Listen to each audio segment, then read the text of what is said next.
Hello hi नमस्कार, मैं हूं गार्गी सारस्वत। एक बार फिर से आप लोगों के सामने थॉर्नडाइक साहब के एक नए सिद्धांत को लेकर तो ये सिद्धांत बहुत इंपॉर्टेंट है, बहुत आसानी से 1-2 नंबर दिए जाता है। और सबसे बड़ी बात है, लर्निंग के जो थॉर्नडाइक साहब ने मुख्य नियम दिए और जो सेकेंडरी लॉज दिए वहाँ से क्वेश्चन ज़रूर बनते हैं। तो बहुत आराम से 5 से 7 मिनट के अंदर इस सिद्धांत को भी समझते हैं। तो चलें थॉर्नडाइक साहब के सिद्धांत को। पहली बात तो थॉर्नडाइक साहब कौन है? बिहेवियरिस्ट हैं, व्यवहारवादी हैं। यानी ये कहीं ना कहीं ये मानते हैं कि सामने वाले के व्यवहार में परिवर्तन लाया जा सकता है। व्यवहारवादियों की यही अप्रोच थी, बिहेवियरिस्ट की यही अप्रोच थी कि बच्चे के व्यवहार में परिवर्तन लाया जा सकता है। तो ये कहते हैं कि प्रयास और त्रुटि के माध्यम से बच्चे को बार बार काम करने दिया जाए, कोशिश करने दी जाए।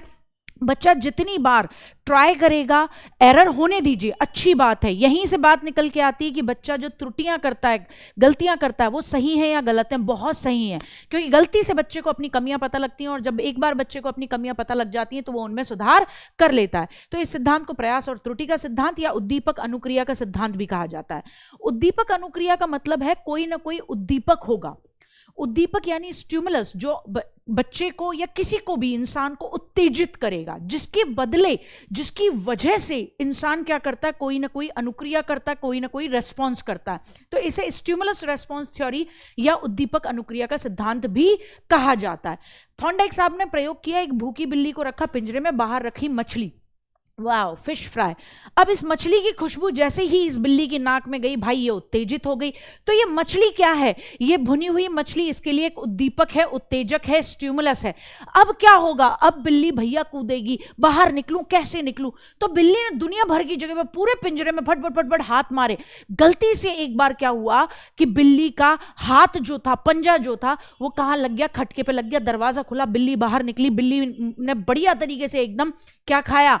अपने फिश फ्राई खाया, बाहर निकल गई। लेकिन थॉर्नडाइक साहब जानते थे कि ये तो अचानक से हुआ है, सीखा नहीं है इसने, इसको सिखाना है।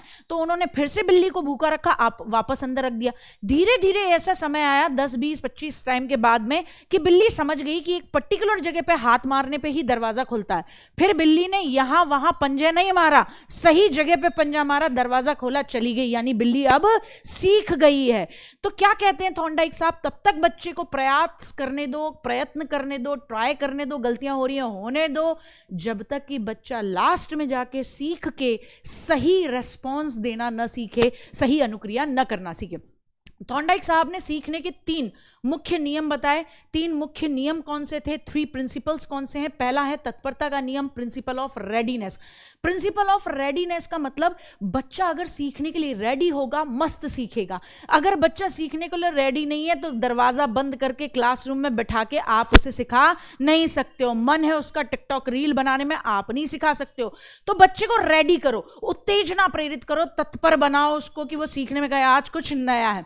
अभ्यास का नियम आप और हम सब जानते हैं, जितना आप अभ्यास करोगे चीजों को लेके, आपको उतना ही लंबे समय तक वो चीजें याद रहेंगी। यानी जितना यूज होगा, उपयोग होगा, चीज उतनी ही दिमाग में बनी रहेगी। जितना डिसयूज होगा, अनुप्रयोग होगा, आप उपयोग करना बंद कर दोगे तो चीज आप भूल जाओगे। यही कारण है कि एक समय ऐसा आता है, आप जब बार बार रिवीजन करते हैं इन सिद्धांतों का, इनसे रिलेटेड क्वेश्चन का, आप देखते ही क्वेश्चन को फटाक से बता देते हैं ये वाला ऑप्शन सही है। आप थॉर्नडाइक साहब पे पूरा रिसर्च कर चुके होते हैं तब तक।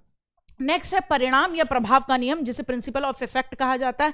अगर किसी काम को करने से आपको पॉजिटिव रिजल्ट मिलेगा तो आप उसे बार बार करोगे। आपको किसी काम को करने पे संतोष मिलेगा तो आप उसे बार बार करोगे। असंतोष मिलेगा, नहीं करोगे। जैसे जब मैं आपसे पूछती हूं कि बेटा क्या कारण है, किस सब्जेक्ट में आपके नंबर कम आ रहे हैं, आप कहते हो मैथ्स। आपको पता है मैथ्स में आपके 20 मार्क्स आ रहे हैं, 18 मार्क्स आ रहे हैं, लेकिन नंबर कम आने की वजह से आपको असंतोष होता है। आप उसको करना बंद कर देते हो कि मैथ्स तो मुझे आता नहीं। बल्कि होना क्या चाहिए कि हाँ कोई नहीं, और मैं करूंगा और करूंगा। प्रैक्टिस, बार बार प्रयोग करोगे तो दिमाग में बैठे हुए सारे लॉज ऐसा मामला बना देंगे कि मैथ्स में भी 25-26 नंबर आराम से खींच लोगे। तो जिस चीज को करने पे आपको पॉजिटिव रेस्पॉन्स आते हैं, आपको संतोषजनक परिणाम मिलते हैं, टीचर शाबाशी देते हैं, घर वाले कहते हैं बहुत बढ़िया, वेल डन, वो काम आप बार बार करते हो। तो प्रभाव क्या पड़ रहा है किसी चीज का, वो इंपॉर्टेंट है। गौण नियम कितने बताए, सेकेंडरी लॉज कितने बताए, 5 बताए, कितने बताए, 5 बताए। 5 में पहला है बहु अनुक्रिया का नियम या बहु प्रतिक्रिया का नियम, मल्टीपल रेस्पॉन्सेस। सीधी बात है, ये सिद्धांत ये कहता है जब आपके सामने कोई प्रॉब्लम आती है, कोई समस्या आती है, तो आप प्रयास करते हैं, बहुत सारी बार गलतियां होती हैं, लेकिन एक समय ऐसा आता है जब आपको पता पड़ जाता है किसी काम को करने की सही विधि क्या है, मुझे क्वेश्चन कैसे रीड करने हैं, कौन से एक पॉइंट पे जाके सही आंसर, सही ऑप्शन क्रैक करना है। नेक्स्ट बात आती है आंशिक क्रिया का नियम, जिसे आप कहते हो लॉ ऑफ पार्शियल एक्शन। बहुत आसान है, ये कहता है बच्चे को कभी भी पूरा चैप्टर रटाने के चक्कर में मत जाओ, छोटे छोटे टुकड़ों में बांटो, ताकि उसके लिए सीखना जल्दी भी होगा और आसान भी हो जाएगा। जब अगर मैं आपको कह दूं 20 पेज एक साथ करने, आप डर जाओगे। वहीं आपको कह दिया जाए पहले 5 अभी करने, फिर 5 बाद में करने, 1 घंटे बाद, तो it will be quite easy for you. Next है सादृश्य अनुक्रिया का नियम, जिसे लॉ ऑफ सिमिलैरिटी या एनालॉगी भी कहते हैं।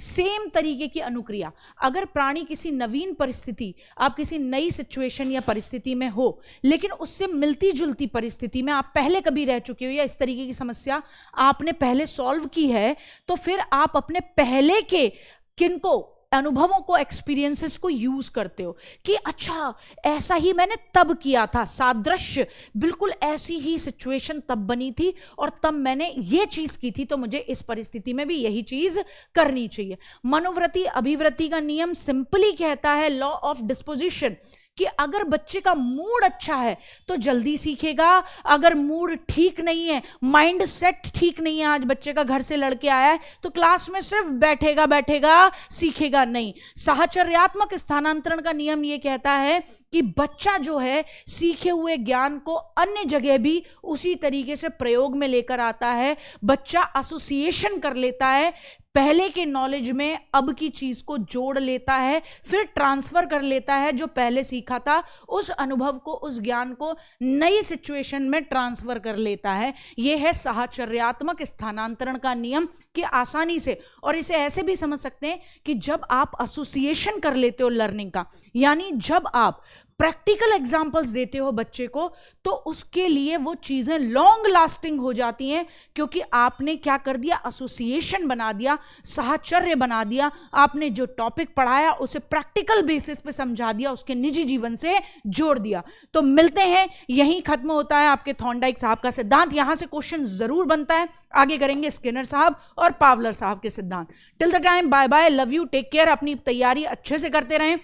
अगर पहली बार जुड़े हैं तो चैनल को जरूर सब्सक्राइब करें, टीचिंग बाय रोजगार विद अंकित, और लाइक करना आपकी मर्जी है, शेयर करना आपकी मर्जी है, और ज्यादा से ज्यादा क्वेश्चंस और इसी तरीके की तैयारी और इसी तरीके के आपके प्रैक्टिस के लिए ये सिद्धांतों को देखते रहें। तो मिलेंगे कल एक नए सिद्धांत के साथ। Till the time, bye bye, love you, take care.